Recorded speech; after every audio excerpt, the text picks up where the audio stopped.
Welcome back, guys. Chase from 3C Miniworks here, and today we are diving in all about the Gen 3 Honda Grom. This one has about 800 miles. I picked this up 3 weeks ago from a guy just looking to offload it for cheap, so really kind of got the deals in.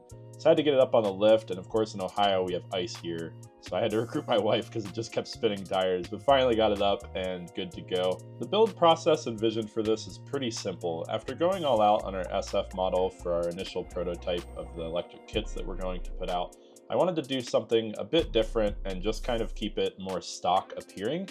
So with this, we're going to keep all of the stock plastic, stretch, forks, bars, everything's going to be stock appearing, but it's going to have the powerhouse of an electric kit. This is actually the first Gen 3 I've ever had the luxury of having, and I really largely didn't know how to take it apart at all, so this process actually didn't take that long. I would say estimation of about an hour and a half, and that was me really kind of lollygagging and looking around at like how I'm supposed to do things or how I'm not supposed to do things. I did keep the wiring harness all intact because I figured I'd sell it, so a lot of that was just me taking apart little connectors and whatnot. But yeah, finally got it all together and dropped the motor, got this big whale tail off here, and really just stripped it down to bare frame so that I can go ahead and, wheel it around the driveway. This, of course, is by far the most fun part of owning a Honda Grom.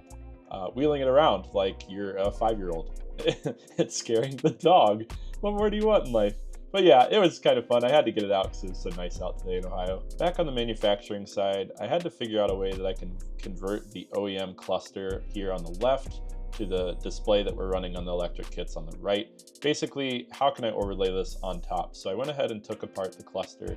As you can see here, it comes into multiple pieces, and the idea here is just to use the back piece so that I can make an adapter plate and then stick the new display right on top. So it kind of bolts onto the one and then the other bolts onto the other. So, and here's a good idea of how it all looked. I went ahead and scanned it in on our printer and then retraced the outline and then made some fine-tuned adjustments to cut the holes exactly where I wanted them.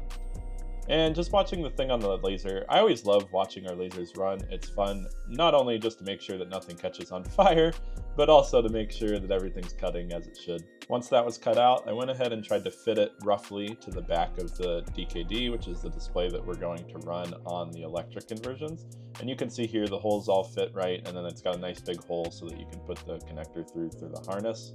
And then that is going to stick right onto the back of the OEM display here. And then I'll have to cut out the back section just so that harness can fit through. Next, I needed to make sure that this all fit flush together. So you can see here, there's this little tab that sticks up that fits into the front part of the OEM speedometer.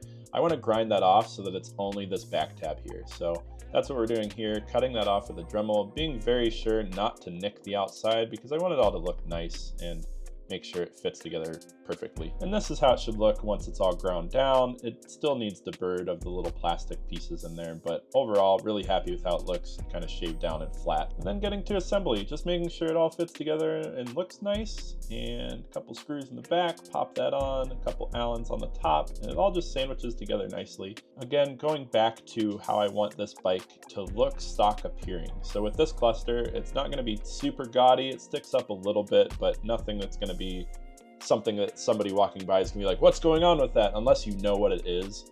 And then fitted to the bike, it really comes together very seamlessly. It does push down onto the key ever so slightly, but nothing that's gonna hinder how it actually operates. A couple different angles here, really happy with how it came out. Kind of goes towards and fits that OEM Plus style look.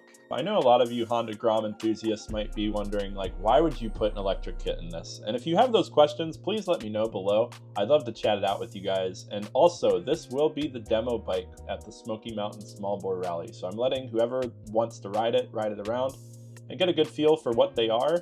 That way you can see if you are interested in the kit. It makes it easy that you know 100% what you're getting. At any rate, have a great day. I'll talk to you guys later. Bye.